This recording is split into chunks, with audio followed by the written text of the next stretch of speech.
वन्दे पुरुषोत्तमम्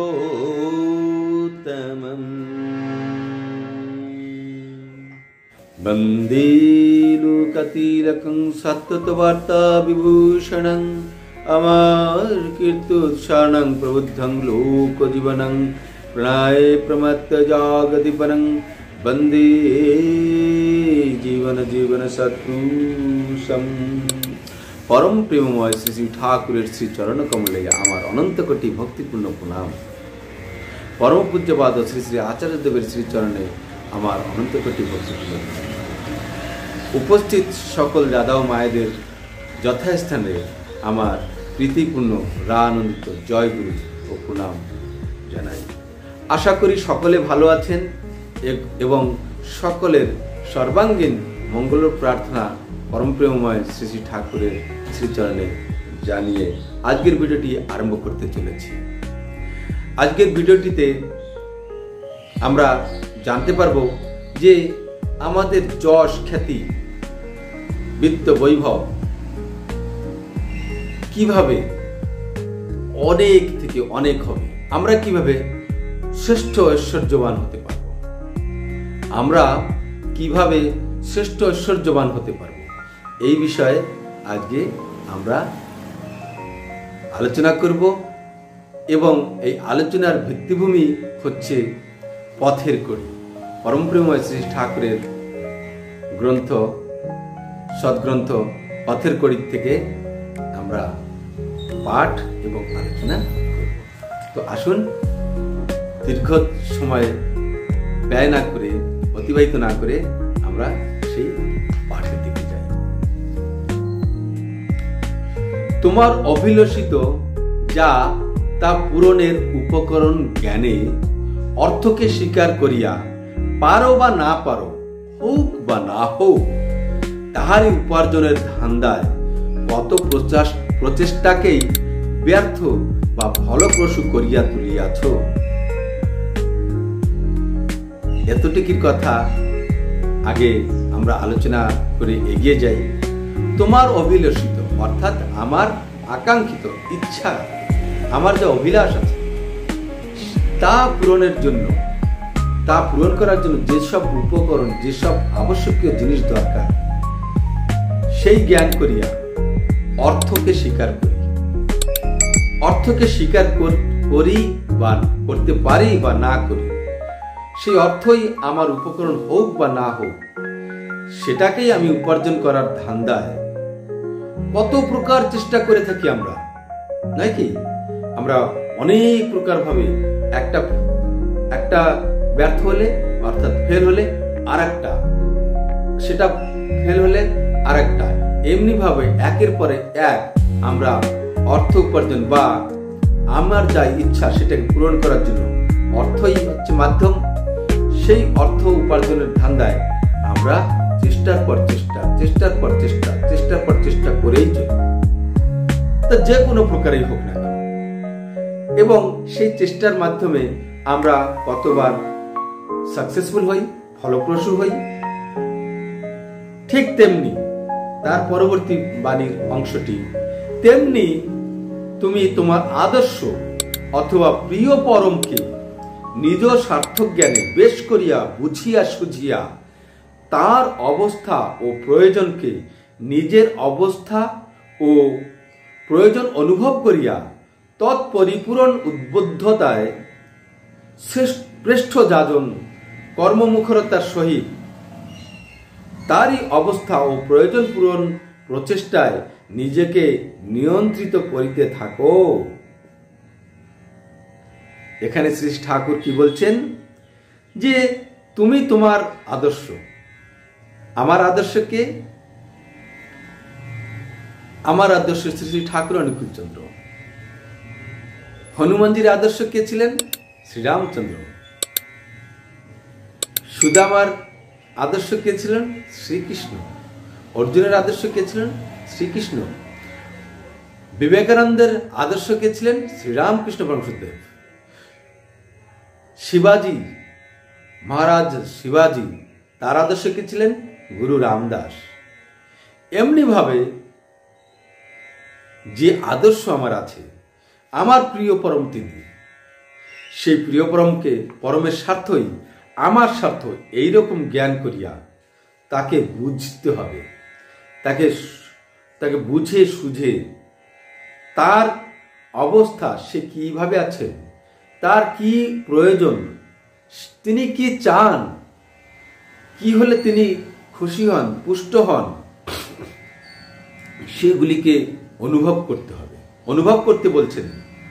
এবং সেই তার ইচ্ছা, তার প্রয়োজন, তার খুশি, তার পরিস্থিতি অবস্থা বুঝে তার সেইগুলিকে পরিপূরণ করার জন্য আমি যখন উদ্বুদ্ধ হয়ে উঠে চলতে শুরু করব, চলতে শুরু করতে বলছেন, এবং সেই প্রিয় পরম শ্রেষ্ঠ তারই যাজন করব, তারই যাজন করার জন্য, অর্থাৎ যাজন করতে গেলে আমাদেরকে যজন করতে হয়, অর্থাৎ এই যেটা করতে তাকে তুষ্ট পুষ্ট করার জন্য যে কর্মগুলি, সেগুলি হচ্ছে যাজন, এই যজন।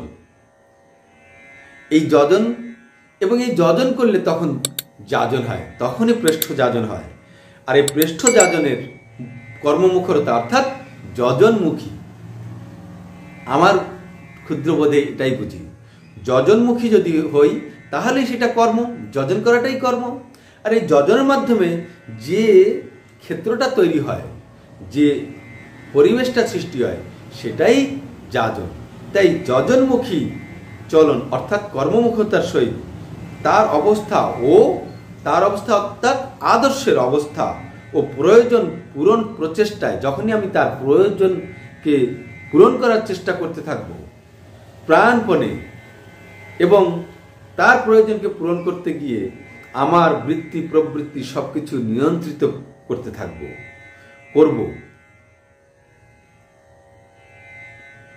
আর করতেই বলছেন শ্রী ঠাকুর। আমরা পৃষ্ঠকে তার প্রয়োজন পূরণ করতে গেলেই তখন আমাদের চরিত্র নিয়ন্ত্রিত হতে থাকবে, হবেই। আর এমনিভাবে চলতে থাকতে বলছেন শ্রী ঠাকুর, পরম প্রেমময় শ্রী ঠাকুর। আবার যেমন তুমি তোমার শরীরকে স্বচ্ছন্দে রাখিবার মানসে পোষণে পুষ্ট করিয়া তাহা হইতে শক্তি লাভ করিয়া থাকো, ইহার জন্য তাহাকে দাও পোষণের উপকরণ, আর আশা করো সামর্থ্য, শক্তি ও স্বচ্ছন্দতা। এবার কি বলছেন, আমরা এতক্ষণ আমার ইচ্ছা পূরণ করার জন্য যেমনভাবে চেষ্টার পর চেষ্টা করে চলি, ঠিক তেমনিভাবে প্রিয়পরমের অবস্থা ও প্রয়োজনকে অনুভব করে বুঝে সুঝে সেইগুলিকে, তার অবস্থা প্রয়োজনকে পরিপূরণ করার প্রচেষ্টাতে কি হবে না, আমাদেরকে নিয়ন্ত্রিত করতে হবে। আবার কি বলছেন শ্রী ঠাকুর আমার পরম দয়াল, বলছেন তুমি যেমন তোমার শরীরকে সুস্থ রাখতে চাও এবং শরীরকে পোষণ দাও, পুষ্ট করে রাখতে চাও, করতে চাও, আর এটা কেন করতে চাও, কেন তার থেকে এই পুষ্ট করার মধ্য থেকে আমি শক্তি লাভ করি, এই শক্তি লাভ করে থাকি, তার জন্য আমি তাকে কি করি, সব রকমের পোষণ দিই।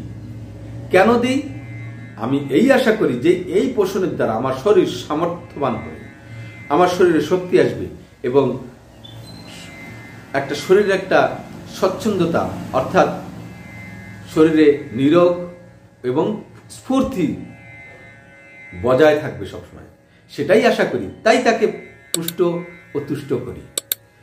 ঠিক তেমনি শ্রী ঠাকুর আবার তার সঙ্গে বলছেন, ঠিক তেমনি তোমার আদর্শ বা প্রিয় পরমকে তার পুষ্টি ও পোষণের উপকরণ যোগাইতে তাহাকে পুষ্ট ও সম্বর্ধিত করিয়া তৃপ্তি ও সন্দীপনার সহিত সামর্থ্য, শক্তি ও স্বচ্ছন্দতাকে অর্জন করত।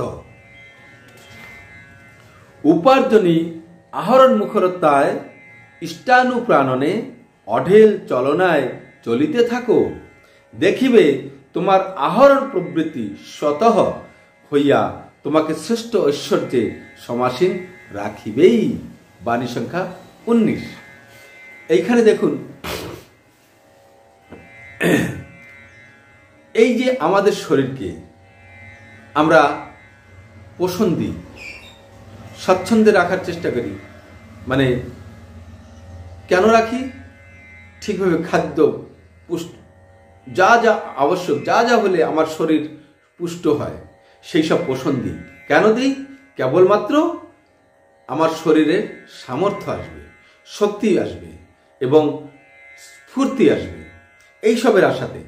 শ্রী ঠাকুর আমার বলছেন, তোমার আদর্শকে বা তোমার প্রিয় পরমকে তার, অর্থাৎ আমার আদর্শ যেমন শ্রী ঠাকুর, তো শ্রী ঠাকুরের কে পুষ্ট এবং যা যা করলে সে তার ইচ্ছার বা তার সে সম্বর্ধিত হয়, বৃদ্ধি পায়, তিনি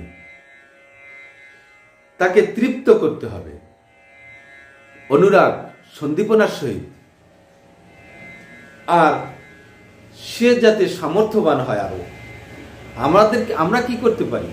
আমাদের কতখানি সামর্থ্য আছে? আমাদের সামর্থ্য কিছু নেই, কিন্তু যা করলে তিনি তার সামর্থ্য বাড়ে, অর্থাৎ ভগবান বা পরম দয়ালে তার সামর্থ্য বাড়তে, সে তো সামর্থ্যবান, কিন্তু আমি যা করলে তিনি সামর্থ্যবান হয়ে ওঠেন, তার কার্যটা সুদৃঢ় হয়ে ওঠে। সেটাই সামর্থ্য, শক্তি ও স্বচ্ছন্দতায় অর্জন লাভ করে, অর্থাৎ ইষ্ট কার্য প্রতিষ্ঠা, ইষ্ট প্রতিষ্ঠা হয়। এইসবগুলির অর্থ কি? ইষ্টকে প্রতিষ্ঠা হয়, ইষ্টের প্রতিষ্ঠা হয়। এমনিভাবে এই ইষ্ট প্রতিষ্ঠা করার মধ্য দিয়ে, ইষ্ট প্রতিষ্ঠা করতে যেসব কর্মগুলি দরকার, যেসব দক্ষতা দরকার, যেসব অভিজ্ঞতা দরকার, যা যা প্রয়োজন, সেইগুলিকে অর্জন করতে করতে আমরা উপার্জনক্ষমী হব, উপার্জন করব, আহরণমুখী হব, অর্থাৎ তাকে দিয়ে খুশি হব, তাকে দিয়ে খুশি নেব, আর তাকে দেওয়ার জন্য, তার ইচ্ছাকে পূরণ করার জন্য উপার্জন করব। তাই ইষ্টপ্রাণ হতে হবে, ইষ্টানুপ্রাণনে, অর্থাৎ ইষ্টের প্রতি প্রাণ রেখে, ইষ্টে মতি রেখে অঢেল চলনায় চলিতে থাকে। যখন আমরা নিরন্তর তার কোনো সীমা নেই, আমরা করতেই থাকি, চলতেই থাকি তার তৃপ্তি ও পোষণের জন্য। যখন আমরা চলতে থাকবো, তখন আমরা কি দেখতে পাবো? যে তখন ঠাকুর বলছেন, তোমার আহরণ প্রবৃত্তি শত হইয়া, এই আহরণ মানে কি? তাকে তৃপ্ত করি আমার আহরণ হচ্ছে।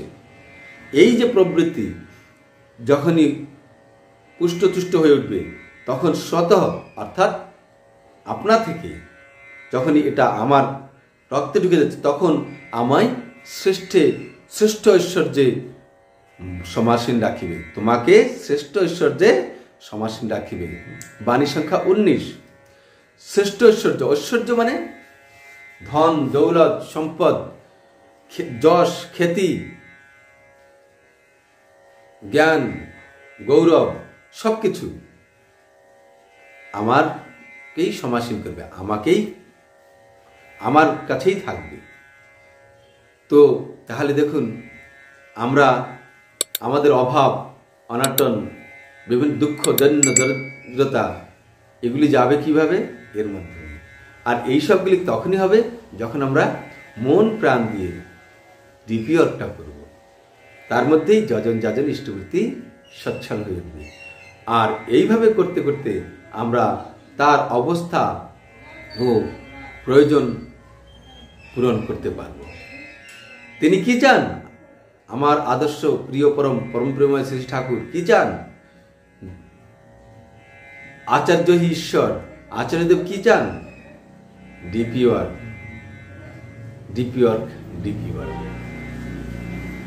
তাই এই ডিপি ওয়ার্ক করলে আচার্যদেব ঘোষণা করেছেন, যারা ডিপি ওয়ার্ক মন প্রাণ দিয়ে করবে, তাদের অভাব অনটন কিছু থাকবে না, দুঃখ, দৈন্য, দরিদ্রতা, কোনো প্রকার সমস্যা থাকবে না। একমাত্র ডিপি ওয়ার্ক করে চলবে। আর ডিপি ওয়ার্কটা সামান্য জিনিস নয়, বিরাট জিনিস। সহজভাবে করলে সামান্য, তাতেই বিরাট হয়ে যায়। এক বিন্দু জলকণাতেই সিন্ধু। তাই একটু একটু করে করতে করতেই আমরা সিন্ধুতে পরিণত হতে পারি। যা হোক, যেমন এই আদর্শের উদাহরণ দিয়েছিলাম যে করার কোনো সীমা নেই, করতেই থাকতে হবে। অসীম, অসীমের কাছে পৌঁছাতে গেলে আমাদের করাও অসীম হবে। আর এই করার মধ্যে দিয়ে আমরা ঐশ্বর্যবান হয়ে উঠতে পারবো। ঠিক আছে, তো আজকের জন্য এতটুকুই। নেক্সট ভিডিওটিতে আবার নিয়ে আসবো। ততক্ষণের জন্য বিদায় নিচ্ছি। আপনারা সকলে ভালো থাকবেন। আপনাদের সকলের সর্বাঙ্গীন মঙ্গল প্রার্থনা করে এখানেই আমার বক্তব্য পাঠ আলোচনা শেষ করছি। জয় গুরু, বন্দে পুরুষোত্তম।